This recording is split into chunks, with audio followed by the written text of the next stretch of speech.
conozco de hace muchísimos años, me invitó a Ceuta a dar unas conferencias y a raíz de ahí apareció un trabajo, luego hicimos trabajo juntos.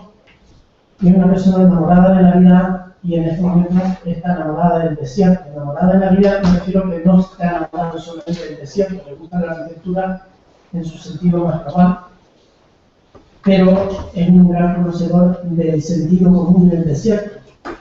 Entonces, ahora mismo en la puerta estábamos hablando de cómo se ha perdido el sentido común.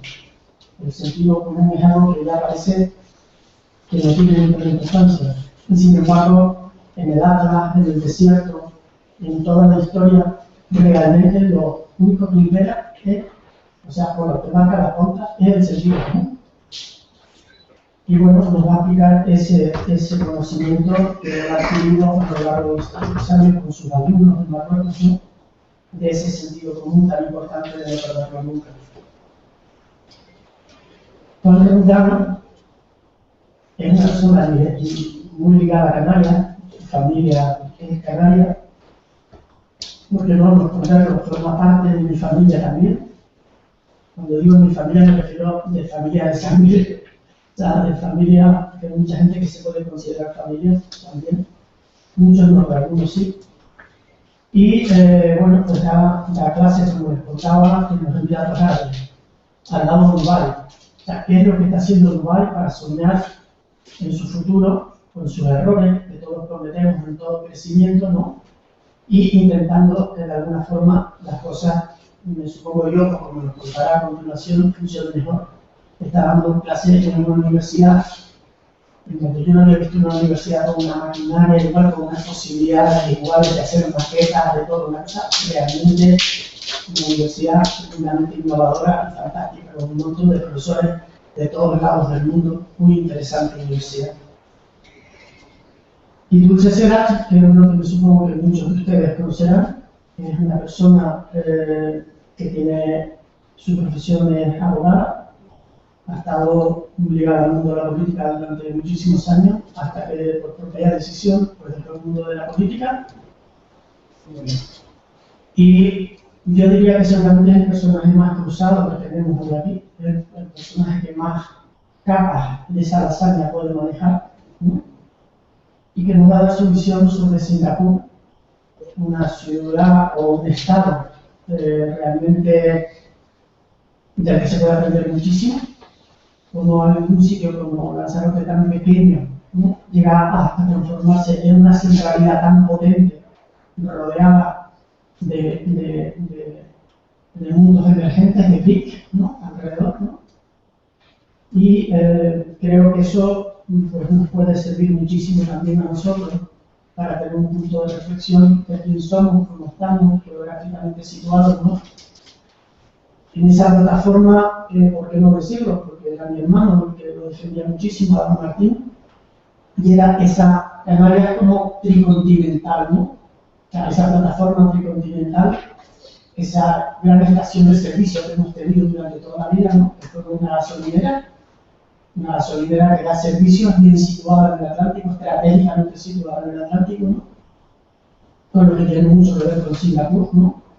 Y esa posible diversificación de economía, ¿no? De ese monocultivo que tenemos en el turismo, que a lo mejor se puede ver incrementado con otras economías, con lo que te hace que cualquier empresa, ¿no? Que se dedica a un monocultivo, como que falle ese monocultivo, ¿no? Pues te ves altamente afectado. Sin embargo, si tú los vas mezclando con otros cultivos, ¿no? Pues puedes hacer que uno del otro, en los momentos de la vaca flaca, que uno del otro que soporte al otro, ¿no? Y eso seguramente para Canarias, tal y como decía Adán Martín empezó a hablar de esto hace casi 25 años, ¿no? Creo que tan positivo, o él creía tan positivo para nuestras islas, ¿no? Y a partir de ahí, pues intentaré presentarle lo que es nuestro estudio, que es Nervios Arquitectos, ¿no? Creo que es un estudio que se levanta todos los días intentando que sea el primer día. Es muy difícil. Intentaré explicarles de alguna forma cómo cómo trabajamos. A ver.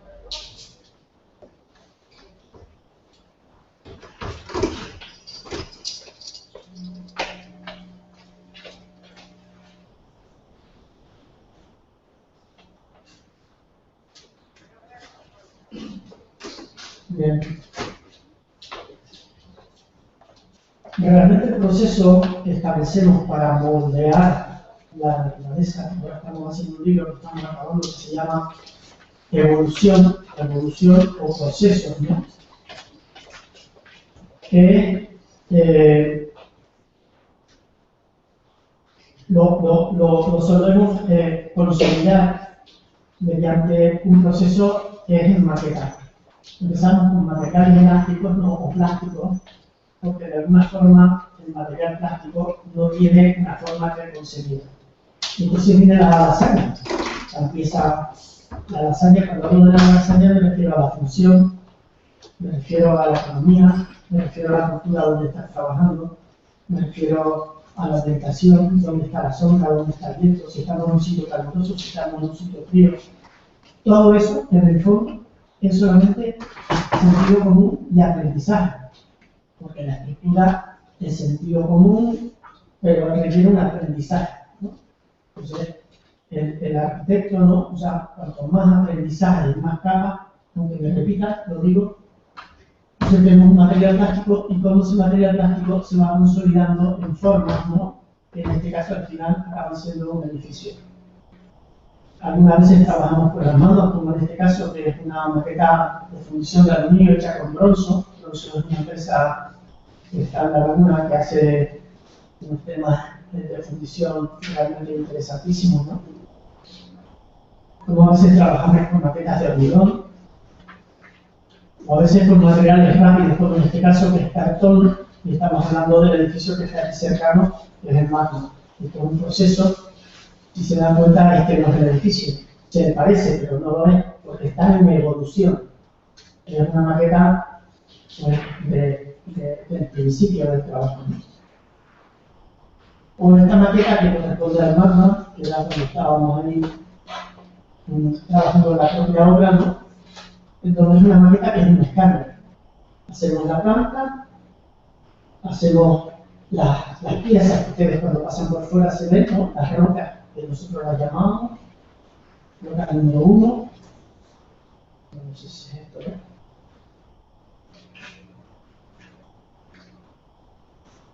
¿no? No sé.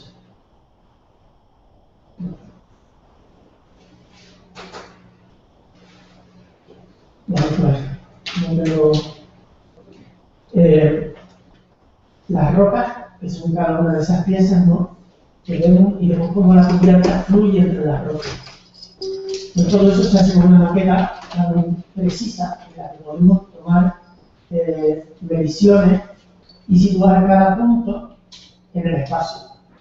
Entonces, al mismo tiempo se van haciendo secciones, al mismo tiempo hay gente que trabaja en AutoCAD, al mismo tiempo hay gente que trabaja en CATIA, que era el programa que usábamos en estos momentos, ¿no? Y al mismo tiempo esa maqueta le va dando la información a la tecnología y le va haciendo visible ese resultado que estamos haciendo en los ordenadores, de tal forma que en cada momento saben lo que está ocurriendo en un modelo físico, ¿no? Esto es una maqueta del estudio de aproximadamente el año, diría yo, 48 o algo así. Una maqueta sin proceso, ese era un cuartito que había detrás del magma. Esa maqueta, si hay alguien que tenga interés, se le puedo explicar al final cómo funcionaba, para tomar dimensiones. Aquí tenemos los puntos que se iban tomando, ¿no? Y al mismo tiempo trabajaba con Andreas Weiner, con Esther Ceballos, Ana Salinas y Pedro Serrán, que era el acústico, y sigue siendo el acústico nuestro del estudio. Me iban dando, no me iban dando, nos iban dando en esa conjunción de todos, ¿no? El conocimiento suficiente para que las formas que estábamos haciendo fueran formas acústicas también. Vamos a empezar. ¿No? Y este es el final de la novela, ¿no? Años más tarde, montamos en Valencia, en el estudio de Valencia que teníamos en este tiempo, un escáner, y empezamos a trabajar con un escáner. Esto lo hizo un arquitecto que actualmente está en Hong Kong, que es Andrew, con el que estuvimos hace unos días, y Andrew montó todo un sistema de escaneado de maquetas. No, me costó 70 euros, una cosa tremendamente barata. Era con un reloj de cocina y una máquina láser, y nos hicimos un escáner, o hizo él un escáner tremendamente económico, y que empezamos a trabajar en este sentido. Estuvimos 2 años trabajando con escáner y al cabo de 2 años quitamos el escáner y actualmente trabajamos en el estudio con las manos otra vez. Maquetas en donde metes la cabeza y puedes tener sensaciones. Una instalación en Lanzarote, en donde, con Juan Gopar, donde cuando llegan el coche impregnan las paredes y cuando pasa se queda un tiempo encendido, hormigones fluorescentes, hormigones fluorescentes. Bienal de Venecia, el proceso del edificio que Polonia nos ha dado la oportunidad de hacer, nos ha dado a hacer en la ciudad de Torun una oportunidad para hacer un edificio tremendo, ¿no? Con unas cualidades acústicas tremendamente innovadoras por cambio de volumen, y parte del proceso de las maquetas, porque tenemos muchísimas más maquetas en Stettin, de tal forma que todo esto forma ese proceso que les estoy contando continuamente.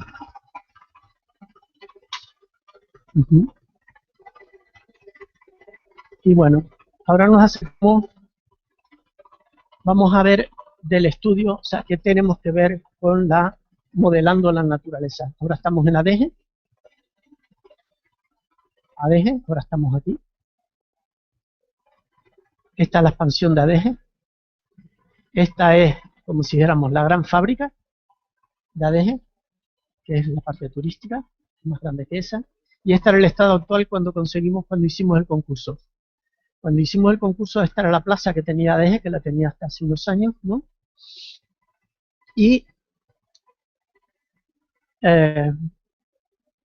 ganamos el concurso, pasó un tiempo, nos encarga el señor Rodríguez Fraga la realización de la plaza, y en colaboración con los técnicos del ayuntamiento, lo primero que proponemos es tirar estas casas, y resulta que ganamos ese paisaje, modelando el paisaje o enmarcando el paisaje para dar la importancia que nuestro paisaje tiene en ese dramatismo, en esa fortaleza que tiene el paisaje nuestro, ¿no? Esta era la antigua plaza, y como esta era la casa, esta ni siquiera existía, solo existía la fachada, y hicimos esta nueva plaza, ¿no? Hay que decir que en este caso el alcalde casi fue una pieza clave más del equipo, o sea, trabajaba con nosotros continuamente, nos decía sus ideas, el edificio se fue moviendo de sitio, reflexionaba, y de alguna forma esta plaza se fue consolidando en la colaboración tan importante que es cliente estudio de arquitectura en este caso, ¿no? Y esta es la plaza que actualmente tenemos aquí encima, supongo que muchos de ustedes conocen. Dibujamos a la mano secciones de un edificio que está, por razones del problema económico que tenemos actualmente, está sin acabar, y además últimamente por razones además de cómo se controla el gasto desde el gobierno central, capaz de administrativamente imposible de acabar, aunque se tiene el dinero para poderlo hacer. Esta es la sección del edificio, aquí es donde están las campanas, estos son unas chimeneas, en el edificio puede llover, abajo tiene el colector de agua, y el paisaje, de nuevo, la importancia del paisaje.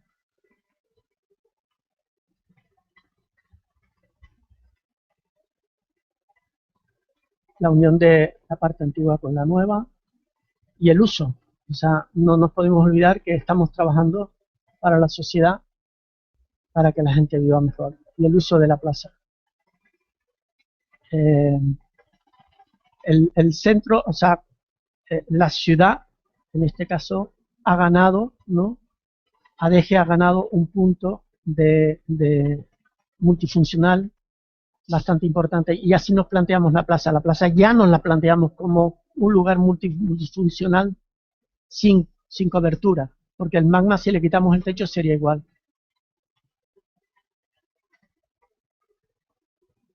Cantidad de usos, y esta foto de Simona Rota, que es tremenda, ¿no? En donde está esa fortaleza del paisaje presente, que como yo le digo mucho a don José Miguel, es que sería muy difícil no haber hecho una buena plaza con ese paisaje que tenemos al fondo, ¿no? El tanque como lugar de ventilación natural es un objeto, ¿no? Que lo que hace es que aquí tiene unos agujeros aquí arriba, por aquí entra el aire, pasa, cruza y sube. Cuanto más caliente está el tanque, mejor funciona, porque más aire succiona. Entonces es un espacio que sin aire acondicionado tiene una ventilación constante, ¿no? El proceso del anillo, en lo que ya estaba Susana Tometova, que es la actual directora del estudio, implicada dentro. Un vídeo de Víctor Lledó, ha estado directamente implicado y sigue implicado con el estudio.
Con esto, que a veces lo vemos y puede ser un edificio y a veces un anillo, quiero decir que para el estudio no le importa la escala del trabajo que está haciendo.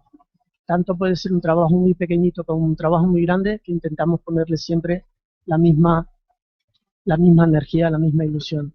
La importancia de la sombra. La importancia de un pequeño proyecto, como en este caso, como el anterior del anillo. Una escalera, que todos los canarios sabemos la importancia, que en muchísimos casos puede tener una escalera para poder utilizar y poder acceder al mar. Y es simplemente una escalera. Energía a coste cero, que eso es una cosa que nuestra sabiduría popular ha sabido durante toda la vida aprovechar para hacer piscinas naturales, ¿no? De tal forma que no hay huella del carbono, no hay absolutamente nada, lo único que hacemos es que trabaje de forma natural, y es algo que realmente es muy positivo. Ya la hicimos hace bastantes años. Y ahora nos trasladamos a Berlín y hay un concurso internacional que nos invitan, que tenemos la suerte de ganar, y es el Río Express, como frontera entre los dos Berlines y lugar que puede llegar a ser otra vez el punto de unión de los dos Berlines. Y nosotros lo que planteamos es una gota de agua limpia. Una gota de agua como el símbolo de la futura regeneración del río Spree. Y de hecho, en Berlín se están replanteando el hecho de tener un río saludable en donde la gente se pueda bañar. Pero como en estos momentos no es posible, lo que hacemos es coger un barco, lo llenamos de agua y flota. Es un gran negocio porque lo hace un particular, porque el ayuntamiento en ese momento no tiene dinero y estaba en la bancarrota. Esto es un edificio que tiene mucho que ver con el edificio final, es una propuesta para Costa Rica, en donde lo que hacemos es un cubo de bambú. Es un cubo de bambú que realmente es un intercambiador. El agua baja por el bambú y actúa como un refrigerador y esto funciona con la geotermia. Ahí aprendemos de la geotermia, ahí aprendemos de lo que es la ventilación, de cómo generar un microclima alrededor de un edificio que pueda ser la salvación del edificio. Todo esto está tremendamente ligado al último ejercicio que vamos a ver. El agua, cómo baja por ese patio, lo que es la geotermia, lo que es la ventilación cruzada, cómo de alguna forma ese edificio tiene unas perforaciones interiores y esas perforaciones interiores hacen que tengan chimeneas que extraen el aire y lo suben y aumentan la evaporación. Cuanto más evaporación, más frío está el edificio. Iluminación, arquitectura de sustracción. Y este es la tercera. Ganamos el tercer premio en Costa Rica, en donde ni siquiera yo he estado en mi vida ni una vez. O sea que la verdad es que quedamos muy bien, a pesar del desconocimiento que teníamos en el lugar. Esta es una propuesta para Pájara, que realmente lo interesante que tiene, bajo mi punto de vista, es tomar algo que conocemos muy bien los canarios, ¿no? Y es Lanzarote y cómo hacen que en medio de este paisaje tan tremendamente árido pueda sobrevivir una viña, ¿no? Y salga ese vino tan bueno que tiene. Y sabemos todos que funciona, pues porque viene el viento del norte, se condensan las rocas, desde el norte está verde y desde el sur, si lo viéramos desde el sur, estaría árido. Y esto realmente es lo que es. O sea, aquí tenemos en Lanzarote cómo viene el alisio cargado de humedad, en un clima tremendamente caluroso y tremendamente duro, y sin embargo esta planta puede sobrevivir. Sobrevive simplemente porque aquí hay una condensación. Esto lo estuvimos viendo con Marisa Tejedor, catedrática de la Universidad de La Laguna. Esta humedad se deposita durante la noche en este lugar, ¿no? Y es lo que hace que gotee durante el día y es lo que hace que esta viña sobreviva. La condensación del aire. En esta especie de instalación tan tremenda y tan bonita que tienen. Y aquí es en donde se explica. O sea, tenemos el picón, aquí igual tenemos 40, 50 grados y aquí tenemos 25. Esto es realmente un aislante térmico brutal y captador de humedad. ¿Y esto cómo funciona el edificio? El edificio intentamos que el aire, el alisio venga por aquí y vamos a analizar lo que pasaría en esa fachada. Esta fachada, ¿no? Es una fachada que durante la noche viene la humedad, se condensa, durante el día viene el sol, se evapora, produce frío, luego aquí tenemos una masa térmica y un edificio frío, y además se irá llenando de plantas rutícolas, ¿no? Que nos permitirán que en esas plantas vaya creciendo la vegetación y de una forma natural podamos producir un pequeño palacio de congresos como es este, en donde se pueda prescindir del aire acondicionado, que realmente lo único que estamos haciendo es cogiendo el sentido común y copiándonos de la agricultura. No estamos haciendo otra cosa que copiándonos de algo que funciona en la agricultura para llevarlo a la arquitectura.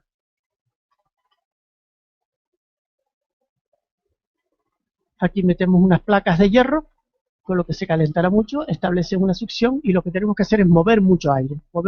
Cuanto más aire movamos, más condensación habrá en este punto. Cuanto más condensación, más agua. Cuanto más agua, más frío. Esto es una obra que tenemos en Crimea, que es una winery, Y bueno, tenemos ahí un cliente magnífico. Y aquí yo quería mostrarles, el anterior sería aprendiendo del conocimiento local, porque yo me hice anoche una especie de esquema de todas las cosas que van incidiendo en ese punto final. Y esto es, tenemos una máquina porque es una winery, realmente es una fábrica de vino. Por aquí entra el vino, por aquí entrarían los racimos de uva y por aquí salen las botellas de vino. Luego es una fábrica. Y dice, bueno, pues como una fábrica me lo planteo así, ¿no? Por aquí viene el vino, entra a la sala de fermentación, por aquí parten dos, lo que sería embotellado, por aquí bajan las barricas, por ahí sale y por aquí se va y aquí tengo las oficinas, ¿vale? Pero ¿qué ocurre? Que estamos en un paisaje tremendamente preciosísimo, por decirlo así, o sea, una cosa maravillosa. Y entonces empezamos a mirar cómo empieza a generar emoción y se transforma la fábrica en algo que de esta índole.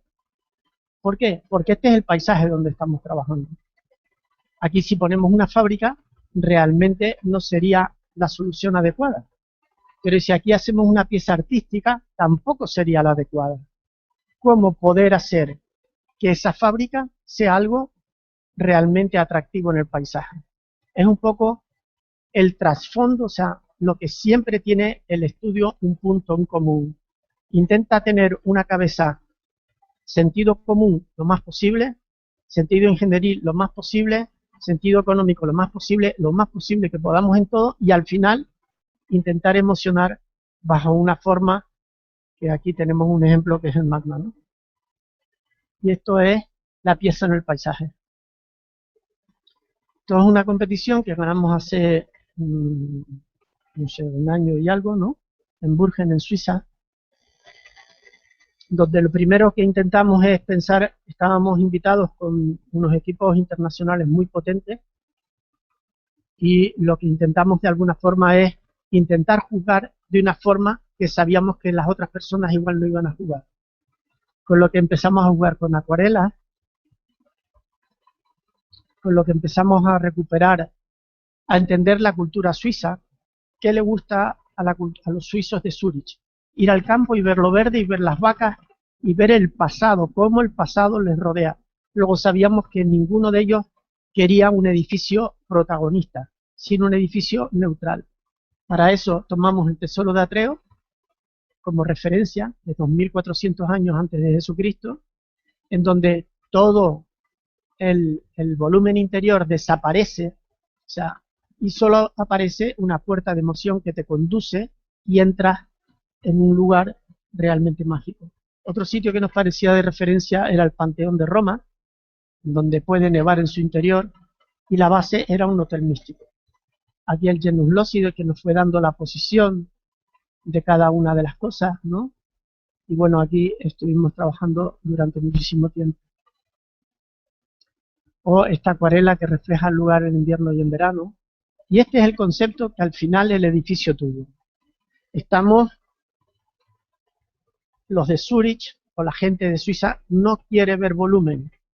Lo primero que pensamos es cómo dividir un hotel en un volumen invisible y en una parte visible. Con lo que metimos comedores, cocinas, lugares de recreo, restaurantes, spa, todo eso debajo de tierra. El 60% del volumen lo pasamos a debajo de tierra.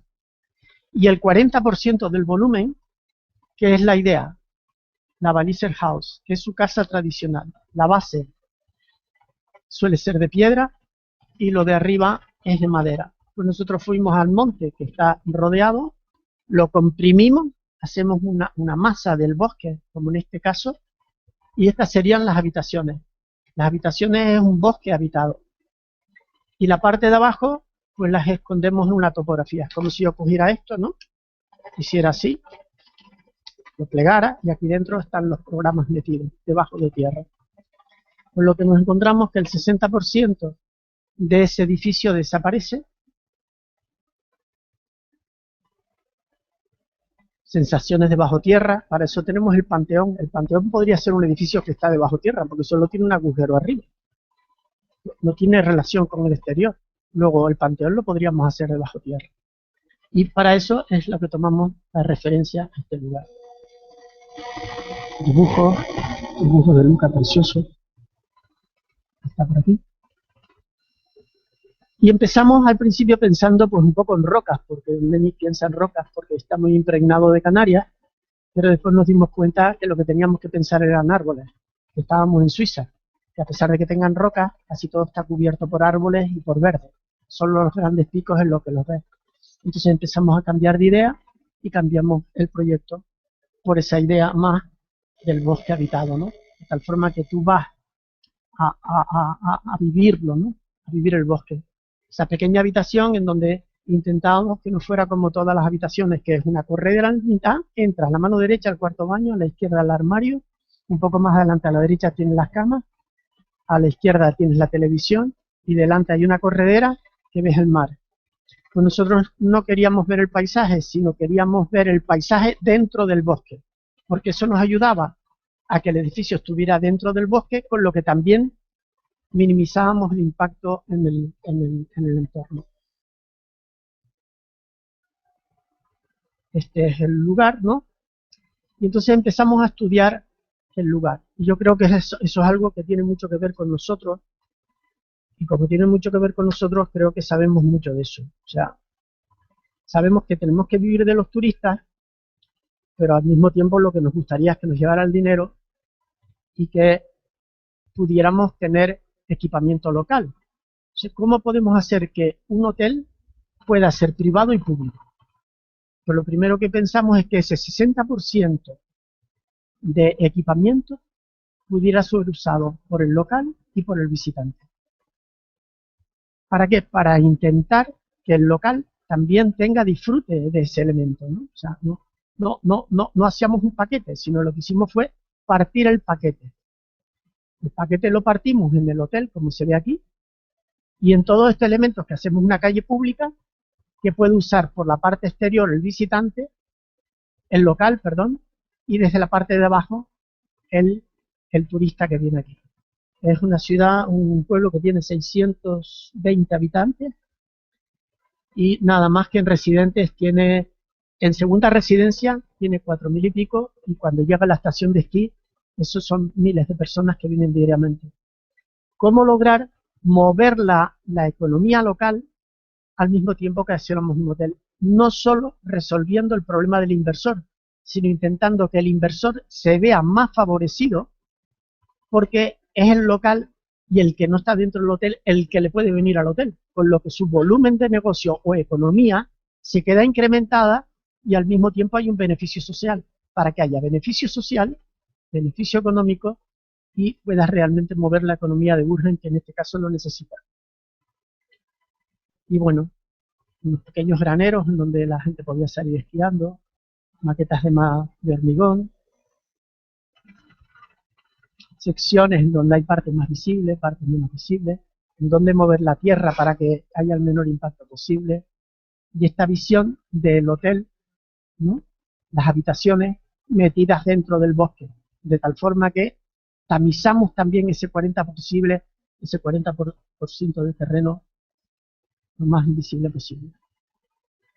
Y aquí, que ahora lo acaban de seleccionar como finalista en los WAF en Singapur, establecemos cómo podemos beneficiar con esta inversión, que sería la parte de las habitaciones, este equipamiento, que es la parte que puede ser usada por el residente en el hotel o por el exterior, para que la gente pueda encontrarse a otros ciudadanos. Y ahora estamos con la Plaza del Pueblo, porque nos han encargado la Plaza del Pueblo.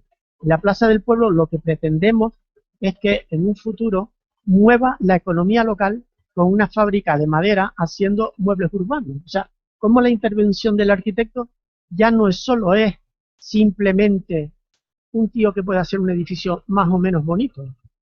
Seguramente, quizás, a lo mejor no es lo fundamental. Lo fundamental es que todo eso, pues, sea un beneficio económico para que la gente pueda vivir mejor y para que la gente haga que sus hijos no se tengan que ir de Burgen y puedan encontrar trabajo en Burgen. Interiores. Ah, esto es...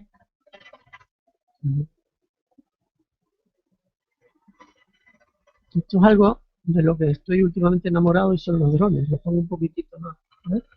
Ah, no, esto es un vídeo de Burgen, de la maqueta de hormigón. Ah, no, esto es un 3D. Un 3D de la maqueta de cuando estamos en la parte de las habitaciones, de la parte del pueblo, no vemos nada, aprovechando la sección del terreno.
Este vídeo es de Adrian Macher,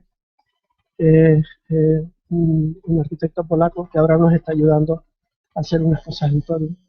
Y esta es la plaza, el pueblo en invierno, el pueblo en verano, un dibujo de Luca, la plaza, Susana, maquetas. La plaza se está construyendo actualmente. Y un dron ha sido para mí una gran sorpresa porque nos simplifica un montón el trabajo. Y esa es la plaza que estamos en estos momentos construyendo, muy pequeñita, pero nos da muchísimo trabajo. Y esto es la ciudad de Torun. Yo diría que el proyecto anterior es la importancia de entender la cultura en la que estás trabajando y el problema económico que tiene esa cultura o sea, sumergirte y intentar tener la cabeza tuya para que desde una formación global puedas entender el caso particular. Si no tienes una formación global es muy difícil entender el caso particular y viceversa. Y aquí vamos a ver un edificio que estamos construyendo, que para nosotros lo importante es la multifuncionalidad de este edificio y el control económico, de tal forma que el edificio, vamos por la mitad de la inversión, vamos llegando casi a los 20 millones de euros, y no se nos ha pasado la obra ni un solo euro, ¿no? Tremendamente complicado. La ciudad de Torun, una ciudad preciosa en medio de Polonia, medieval. El edificio que está partido en diferentes módulos porque depende del uso. Este edificio funciona siempre, este edificio funciona alguna vez y este también, y la mezcla de los tres puede ser a veces uno, a veces otro.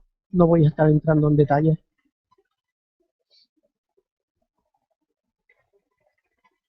El leccionario trabaja para el exterior. Esta es la visión que dimos en el concurso del interior. El interior es todo de ladrillo picado y la variación acústica de tal forma que cuando está abajo tenemos un segundo de reverberación. Estamos hablando de un lugar en donde puede ser teatro y cuando está arriba puede ser música clásica por variación de volumen. Si alguien tiene interés, se lo puedo explicar en el descanso.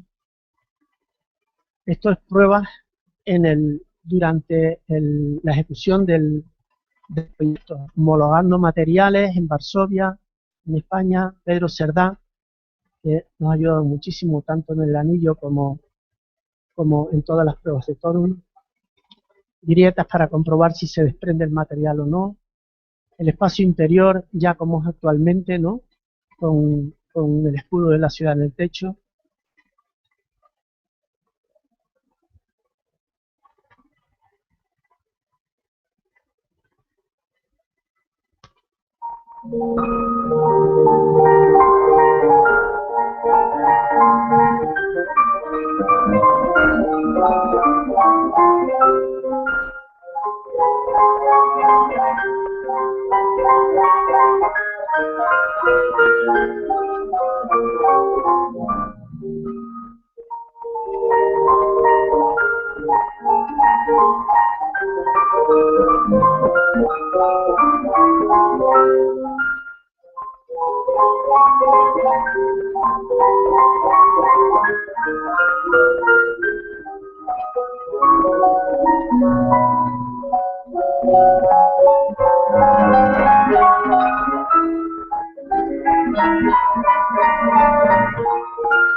Esto es una torre en India que empieza a tener un poco que ver con el proyecto final. Esto es en Calcuta, una torre administrativa, en donde intentamos que la naturaleza se mezcle con la ventilación.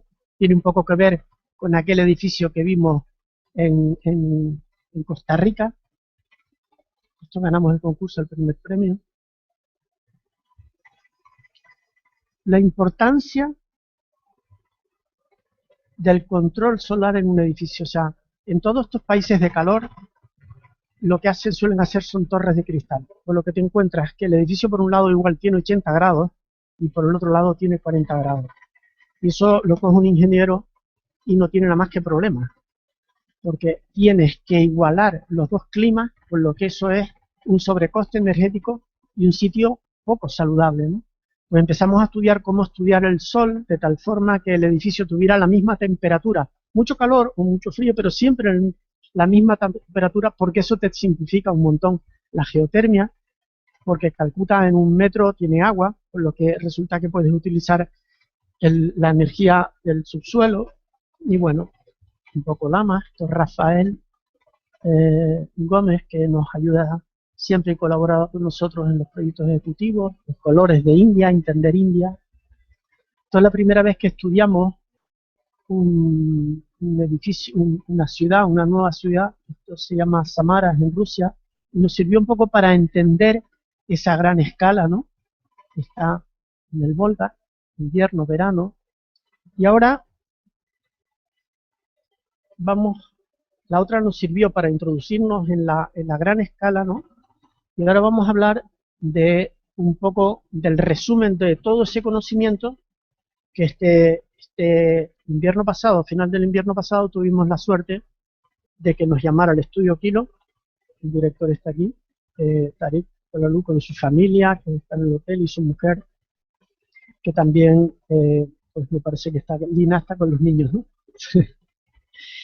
Entonces, cuando nos llama para hacer una ciudad en el desierto, dijimos, bueno, pues, no sé, una ciudad de 1 kilómetro por 1 kilómetro por 1 kilómetro. Realmente estamos hablando de un trabajo totalmente teórico. Pues lo primero que fuimos es a los mapas de los vientos y de las humedades, y nos dimos cuenta que resulta que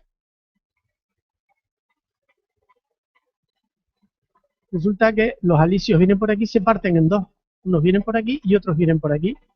Y entonces dijimos, pues resulta que Marruecos prácticamente tiene la misma agua que nosotros.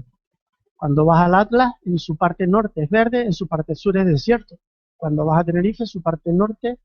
Y entonces, ¿qué es la influencia que tenemos en el proyecto? O sea, una gran ciudad tiene tres bases: agua, alimentación y electricidad.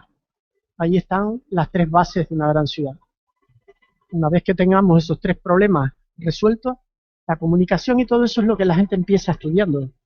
A lo mejor no es lo primario que tenemos. Entonces, cogemos los edificios y le damos la vuelta, por decirlo así. Como dice Dulce mucho, pensar al revés, ¿no? Y entonces intentamos de alguna forma poner en crisis todo lo que teníamos con anterioridad. Eso es muy difícil, intentar quitarte todo lo que tienes en la cabeza para de nuevo empezar a estudiar la ciudad. Y dijimos, pues si Tenerife es una gran máquina de coger agua, porque Tenerife es lo que es, tiene una pared que es una máquina tremenda, una máquina preciosa. Es preciosa, pero es tremenda porque es una máquina, que todos sabemos, ¿no? Pues ¿por qué no? Empezamos a estudiar los vientos, empezamos a estudiar las temperaturas de Marruecos, cómo funciona, lo que es los vientos, ¿no? Y nos vamos a estudiar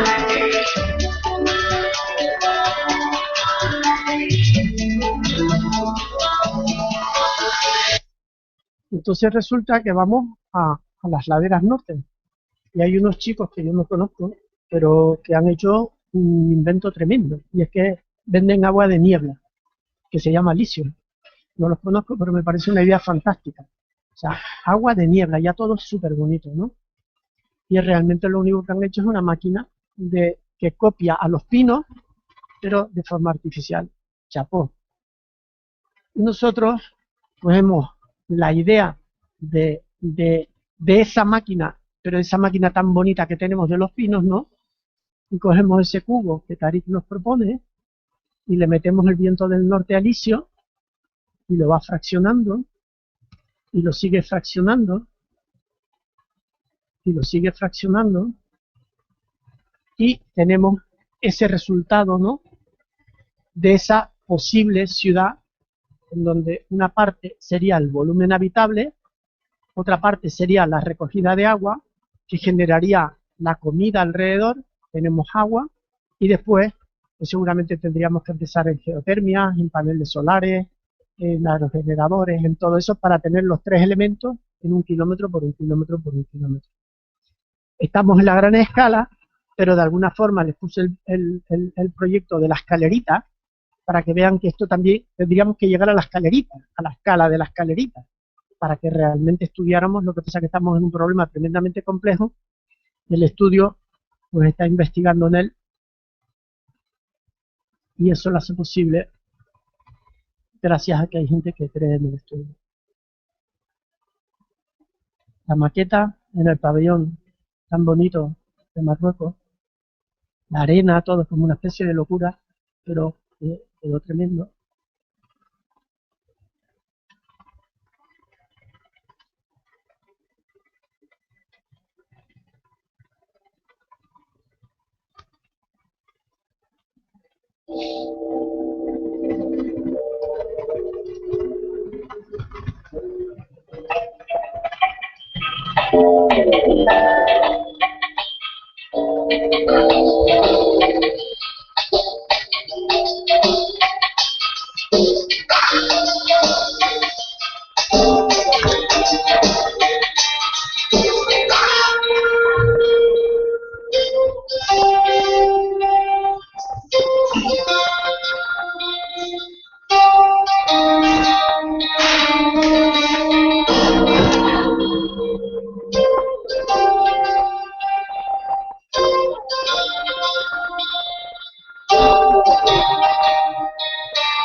Bueno, antes de acabar, quería dar las gracias por este vídeo, que básicamente, aunque han intervenido más gente, Tomás y Bollo han elaborado con la gente del estudio, y a Elizabeth, Laura, Graciela y Janet, que no está aquí, pues que entre todos ellos y todos los que actualmente están ayudando hacen posible que esto lo podamos seguir realizando. Y a los diferentes sponsors que vamos recibiendo, que nos van ayudando a que todo esto sea posible, porque toda esta parte que hace el estudio es una parte de investigación, que si dijéramos está soportada. Actualmente estamos acabando un libro que es Evoluciones para los arquitectos jóvenes e incluso los estudiantes, que lo hacemos desde un estudio de arquitectura, desde ninguna institución, y que sin soportes y sponsors pues sería imposible que lo pudiéramos realizar. Muchas gracias a la atención y espero que estos días sean interesantes para ustedes. Gracias.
esa experiencia de Tormo, donde lo que intentamos es que con ese cambio de volumen, pues la gente que está actuando se sienta confortable, porque no te creas tú que cuando tú estás en muchos auditorios, ¿no? Por ejemplo, los auditorios cuando la gente está metida en concha acústica, ¿no? ¿Sabes lo que es una concha acústica? ¿No? Cuando tú estás en una concha acústica, la orquesta está en una concha acústica. ¿En dónde está la orquesta? En un lugar muy pequeño. Entonces ellos de repente están en 100, 110 decibeles. Los pobres están hechos polvos tocando, ¿no? Sin embargo, nosotros estamos contentos porque a nosotros nos están llevando las reflexiones, pero la orquesta está muy incómoda allí, ¿no? Por ejemplo, cuando la orquesta venía al Magma para nuestra satisfacción, es que decía, qué bien estamos aquí. ¿Por qué? Porque salían de una concha acústica, que es la que tienen abajo, a un espacio de centralidad, en donde él toca y la gente lo rodea, que es, en este caso, Scharoun. Scharoun es, ¿no? Sí, el de Berlín. Scharoun en Berlín, ¿no? Entonces, esa es la diferencia, ¿no? El Musikverein en Viena es una referencia también, pero es diferente, porque allí es un barroco pequeño, ¿no? Y como es pequeño, pues todo es mucho más fácil, ¿no? Y está todo el mundo unido, es diferente. El Musikverein en estos momentos sería irrepetible, porque las condiciones actuales no te permitirían meter en un espacio tanta gente como en el Musikverein, ¿no? Nosotros hemos estado allí en 2 ocasiones en el concierto de Navidad, en una parte que hay de pie, que es gratis, hay una parte que hay de pie, en donde tú puedes entrar a escuchar el concierto gratis. Y entonces eso es tremendo, porque tú no te puedes imaginar en el concierto, todo el mundo apretado allí todo el rato, ¿no? La hora y media que te dura aquello intentando asomar la cabeza para verlo. Pero es otras características que no las puedes medir. Y entonces cuando te mueves en el mundo de la acústica, tienes los graves, ¿no? O las bajas frecuencias y las altas frecuencias, ¿no? Cuando estás en las bajas frecuencias, una baja frecuencia, cuando estás en tu casa y metes el grave, lo puedes meter hasta debajo del colchón si quieres, porque eso funciona solo. Pero sin embargo, en las medias, en la acústica necesitas las columnas para que te lleguen las reflexiones. Tú metes los agudos debajo del colchón y no ves nada, no escuchas nada. Necesitas reflexiones. Pero cuando estás en las reflexiones de medias y altas frecuencias, necesitas lo que sería el barroco, que es como una cosa muy así.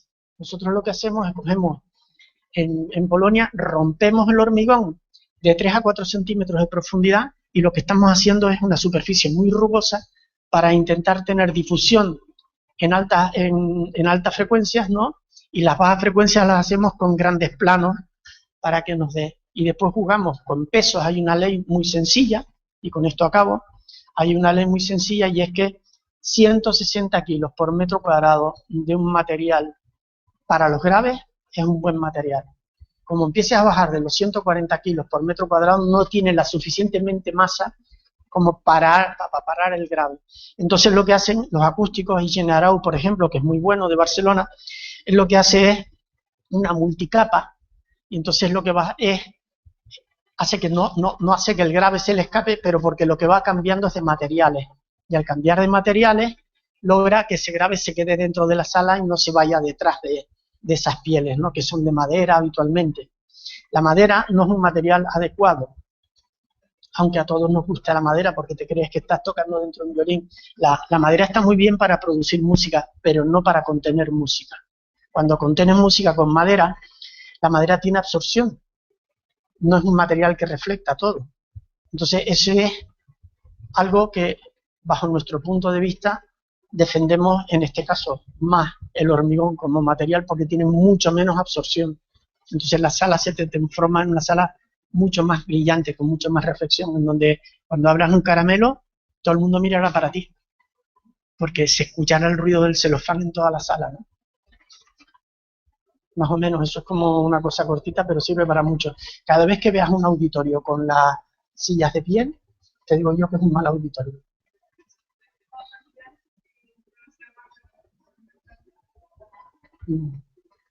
La silla tiene que absorber lo mismo con la persona que sin la persona, para que la acústica en la sala siempre sea la misma, porque como hoy tuviéramos la mitad de audiencia, aquí no estaríamos bien, porque no tendríamos, te iría variando el público y te iría variando la acústica. Muchas gracias. ¿Qué estás estudiando? ¿Ah? Bueno, pues la acústica es Imagínate la cantidad de restaurantes que hay aquí que no hay quien esté ahí dentro que tengamos que arreglar.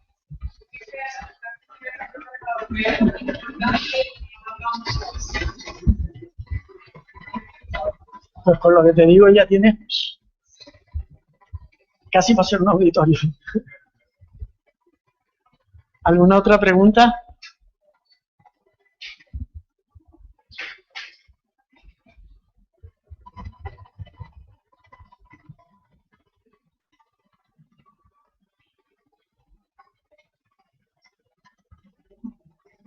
Por ahí me dice que esperemos 5 minutos. O sea que... Perfecto, muchas gracias. Es más estético que nada.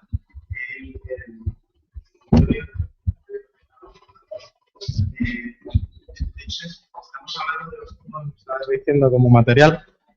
¿Cómo consigues esos rojos?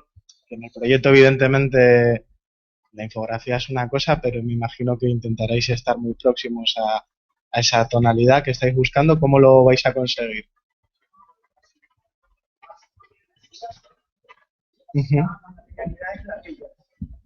La material de la ciudad de Toruń, que es una ciudad patrimonio de la humanidad, es el ladrillo.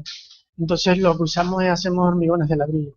Para hacer hormigones de ladrillo, bueno, aparte que el estudio tiene una trayectoria en hormigones más o menos de conocimiento suficiente, igual estuvimos trabajando 2 años para que funcionara el hormigón de ladrillo.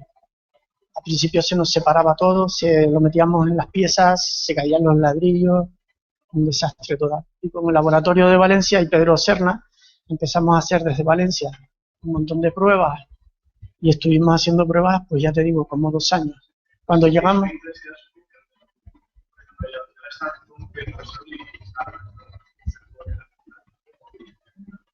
Es muy bonito. Sí. Todo lo que... Sí.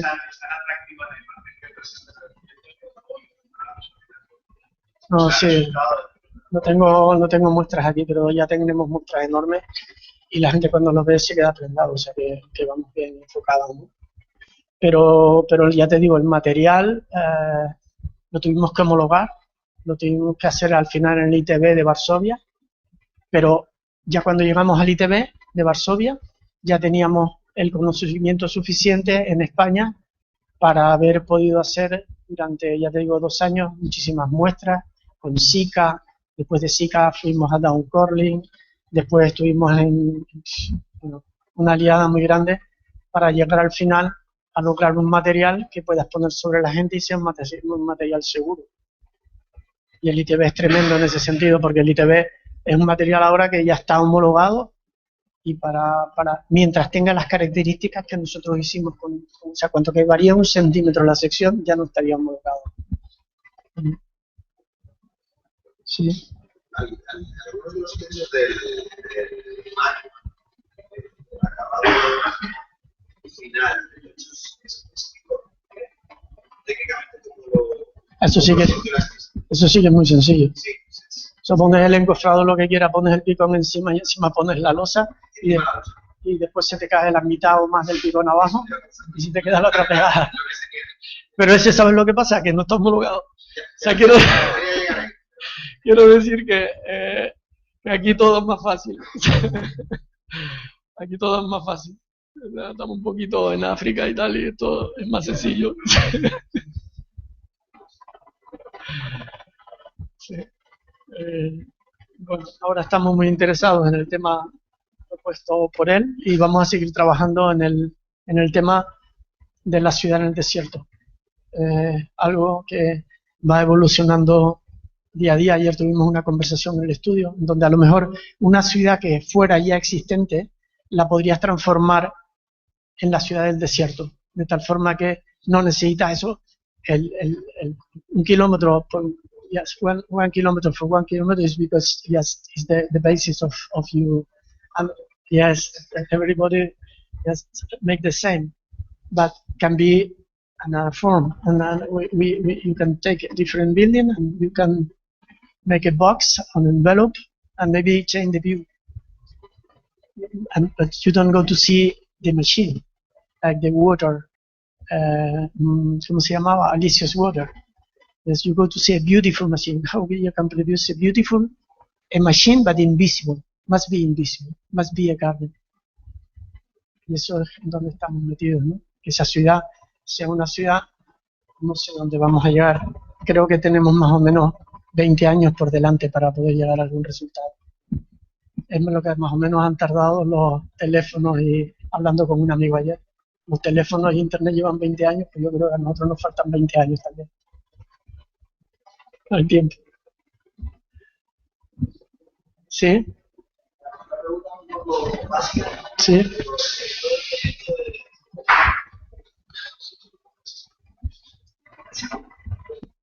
En el que quería aprovechar el viento del norte para generar humedad e incluso generar que la vegetación creciese en las fachadas. ¿Eso no implica que a lo mejor en el interior puedan generarse incluso humedades? O...